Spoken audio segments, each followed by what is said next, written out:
Olá, eu sou Neto Machado, que bom que você está por aqui no programa Canal 20 Discos, onde eu falo sobre o rock, especialmente o dos anos 80 e o rock nacional. Mas tem também o rock internacional, o rock em geral das outras décadas também. Mas a década mais do coração aqui pra gente do canal é, sem dúvida alguma, a década de 80. E por isso hoje, no programa, a gente vai falar um pouquinho da importância das capas dos discos, das grandes bandas, os grandes lançamentos, os lançamentos marcantes, os discos que ficaram aí na memória de uma geração e que fazem história para as gerações seguintes também. Eu vou falar um pouco das capas e um pouco da temática geral, da importância das capas dos discos das bandas de rock dos anos 80 e depois vou falar aqui o resultado da nossa enquete entre as pessoas aqui inscritas no canal e aquelas que não inscritas, mas que votaram também nas capas mais importantes ou que mais marcaram para elas, né? As três mais vão estar aqui no final do programa, legal? Acompanhe então. Bom, o rock nacional dos anos 80, ele estourou ali com a banda Blitz, com esse disco aqui, As Aventuras da Blitz, que tinha o grande sucesso Você Não Soube Me Amar. E a grande sistemática da capa e do conceito da banda também é um pouco a New Wave e a história em quadrinhos, né? Um pouco as histórias das músicas da Blitz passam na cabeça da gente, né? Passavam na cabeça da gente e ainda passam como histórias, né? Que vão ali como polaroids, quase como um cinema animado, um vídeo de animação, ou uma história em quadrinhos, ou um filme mesmo de animação, né? Um filme de animação, um desenho animado, como a gente chamava antigamente. Esse disco da Blitz foi muito marcante. Vocês veem que em cima dos integrantes, né, foram colocadas cores mais marcantes, a cor também do nome da banda, né? Então todo o conceito do disco, que era muito baseado na New Wave, ali do final dos anos 70 e dos anos 80. Aqui no Brasil, a New Wave, engraçado, né? Meio que a New Wave veio antes, né? A estética New Wave veio antes do punk. E aí a gente vai falar um pouquinho, antes do punk virar mainstream, na verdade, né? Veio com a Blitz, principalmente com a Blitz. E daí os demais bandas e lançamentos puxaram um pouco por esse lado também. Olha só, por exemplo, a capa do primeiro disco do RPM, apesar de ser uma banda considerada um pouco mais séria, tinha ali o lado do Loiras Geladas também, da tiração de sarro, né? Um pouquinho, e a estética também New Wave e de quadrinhos. Vocês veem aqui as cores, né? O laranja predominante.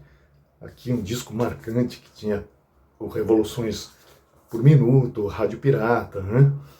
Também nessa estética New Wave. Outra banda que teve um lançamento foi o Magazine. Olha o disco deles aqui, o do grande Kid Vinil, o saudoso Kid Vinil, um dos maiores colecionadores de disco de vinil e conhecedores do Brasil. Infelizmente a gente perdeu ele aí, mas também, vocês veem, uma estética bem new wave, bem colorida, né? Músicas como Eu Sou Boy, que fizeram ali uma geração, que marcaram muito a geração dos anos 80. Outro disco com estética new wave, vamos dizer assim, engraçadinha, foi o primeiro do Ultraje a Rigor, Nós Vamos Invadir a Sua Praia, olha só. Também com uma estética colorida, né? Com um telescópio aqui de submarino também, os integrantes da banda, o Roger aqui, e tudo também meio na estética de história em quadrinhos. Apesar de ser um rock mais basicão, eles também primavam pelo sarcasmo, né? Pela ironia, pela graça das suas letras. Então, a capa, às vezes aqui numa praia com a farofinha, a capa também tem tudo a ver com essa temática, né, para ajudar a vender o produto que é a música ali do Ultraje a Rigor. Num segundo grupo, eu coloco as capas de discos de bandas mais sérias, vamos dizer assim, ou que queriam passar uma coisa mais isenta na capa para dar mais atenção para a parte musical e das letras. Por exemplo, a Legião Urbana foi uma delas, que no disco 2, olha, apresenta aqui, maravilhosa essa capa, né? E o disco, então, nem se fala, o disco tem Tempo Perdido, Quase Sem Querer, vários clássicos da Legião, apenas com o nome da banda aqui, e uma cor bem neutra, né? Uma cor meio burro quando foge, e atrás somente o nome dos integrantes da banda. Já uma estética mais voltada para o punk da banda, ou para postura mais punk, ou mais básica, né? De querer passar a ideia mais da música em si e menos dela como um produto, vamos dizer assim, né, de marketing, que acaba funcionando como um marketing também, né, um anti-marketing, um marketing do anti-marketing, que era um pouco da Legião, assim como outros discos deles, olha, apenas o Que País é Esse, né, de 87, também só com a foto deles, bem marcante, né, mais basicão, e o Quatro Estações nem se fala, né? Mais basicão ainda, com uma capa cinza, apenas com a foto dos 3 integrantes aqui, sem cores, né? Apenas preto e cinza e branco, uma coisa mais básica da Legião. Legal? Outra banda básica também de Brasília, e que era muito amiga ali da Legião Urbana, a Plebe Rude. Olha só, também um primeiro disco muito marcante, né? Com o sucesso Até Quando Esperar, além de muitos outros, um descasso do rock nacional. Apenas os integrantes da banda aqui, né? Olha só, Felipe Seabra, o grande cantor e guitarrista aqui, compositor, aqui no fundo, meio escondidinho, e um casarão aqui antigo, de fundo, apenas isso também, uma estética mais básica, mais punk, também seguindo a mesma da Legião Urbana. Assim como o disco Jesus Não Tem Dentes, No País dos Banguelas, dos Titãs, né? Também apenas com algumas colunas aqui, indicando uma coisa mais cabeça e mais seca, né? Mais básica.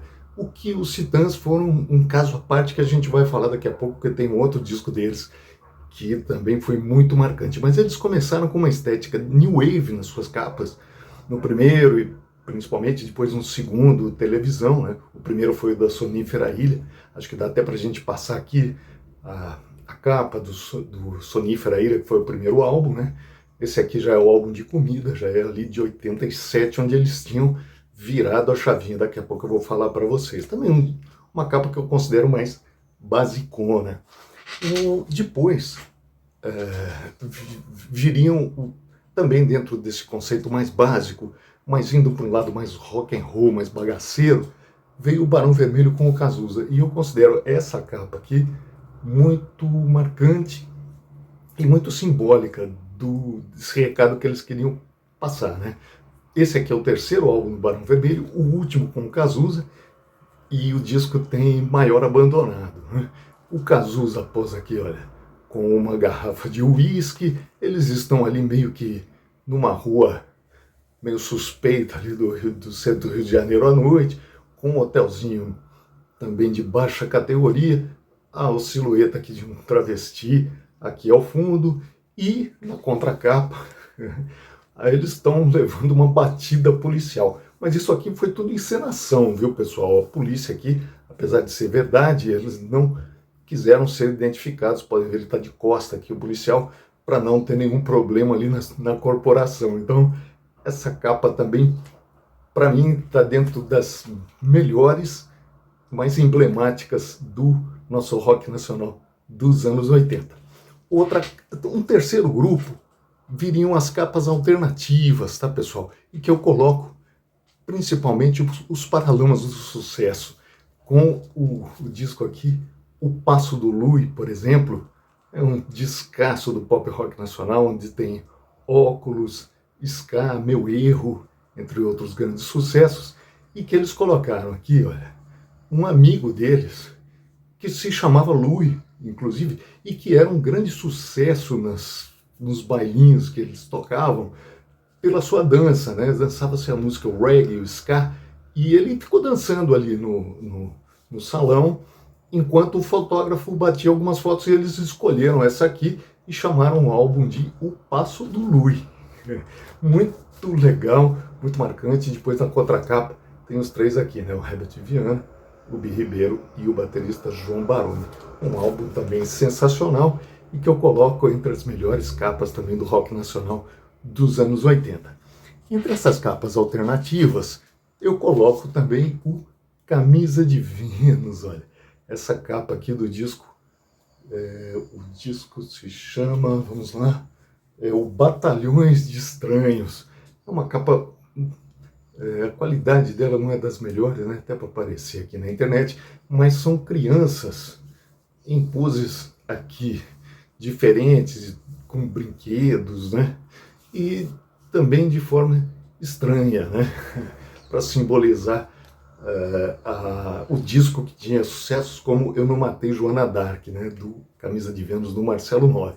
E aqui uma curiosidade também, a Penélope Nova, a filha do Marcelo Nova, que era o cantor do Camisa de Vênus, posa aqui, olha, ela tinha talvez na época aí seus 9, 10 anos de idade, ela está aqui, a Penélope Nova, que depois se tornou uma VJ da MTV. Legal, uma capa também bem marcante aqui, os integrantes em colorido aqui, o Marcelo Nova aqui, né? Legal.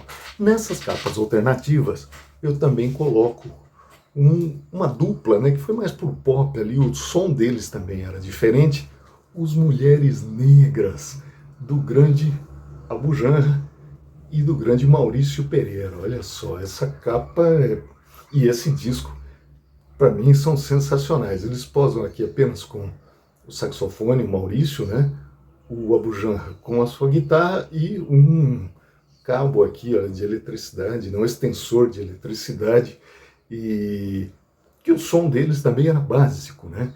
Básico no sentido assim, só eles dois praticamente tocavam todos os instrumentos com bateria eletrônica e com o saxofone e a guitarra do Abu Janra.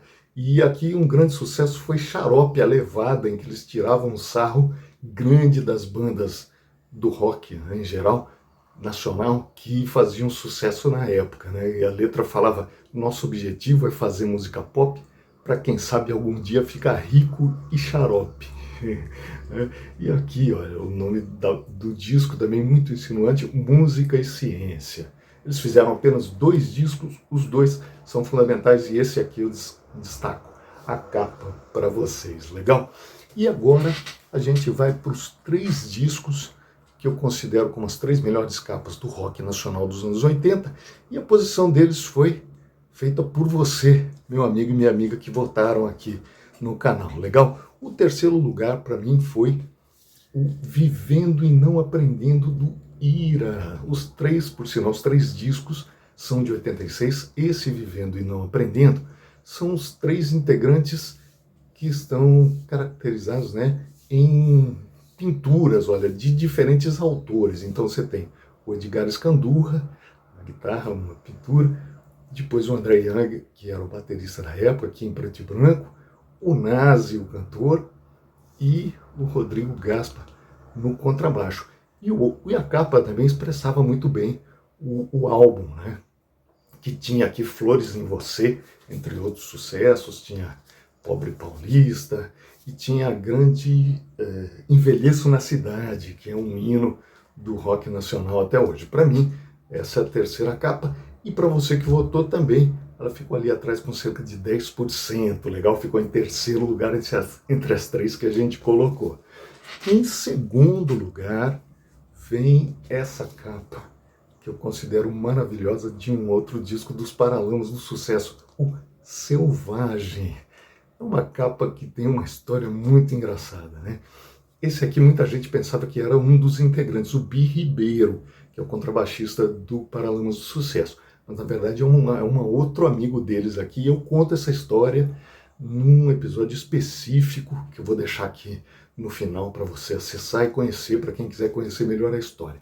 Mas essa foto é uma foto tirada em Brasília, meio que num terreno abandonado, numa área ali, um terreno baldio, não abandonado, não, terreno baldio na época, ali no início dos anos 80, talvez metade dos anos 70, em que os meninos do Paralamas e alguns amigos iam acampar. Eles moravam em Brasília na época, e eles fizeram meio que um concurso de fantasias. E esse garoto aqui, que era amigo deles, ganhou o concurso com meio que um arco e flecha aqui que ele ganhou de uns indígenas, amigo dele. Ele colocou simplesmente uma camiseta aqui na frente dos shorts, e isso era uma foto que ficava já no ensaio dos Paralamas, lá nos primórdios, antes deles lançarem até o primeiro disco, e em que eles falavam, olha, essa foto um dia vai ser a capa do nosso disco, e não deu outra.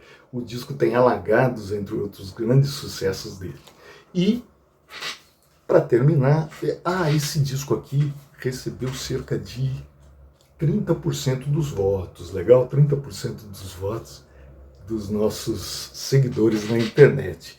E, para terminar, eu concordo com vocês, a grande capa do rock nacional, para mim também, melhor disco do rock nacional, mais emblemático dos anos 80, dos Titãs, o Cabeça Dinossauro, que tinha sucessos ali, né? Homem Primata, Polícia, Bichos Escrotos. E essa capa é muito interessante. Esse é um esboço, é um desenho do Leonardo da Vinci, que se chamava Homem Urrando, e foi trazido diretamente do Louvre, lá da França, por um amigo do pai do Sérgio Brito, cantor e tecladista dos Titãs. Olha que legal, né? E passa exatamente a atmosfera ali do punk, do rock mais primata que os Titãs queriam fazer. E foi muito interessante, porque foi uma virada dos Titãs, né? Eles apostaram em fazer uma coisa que era quase inversa daquele new wave que eles faziam no primeiro e no segundo disco, tanto em termos de som quanto em termos de capa. Então essa capa foi fundamental para passar essa ideia da mudança dos Titãs. Legal? Esse disco recebeu 50%, metade dos votos dos nossos seguidores aqui no YouTube. Legal? Espero que você tenha gostado e te encontro no próximo programa.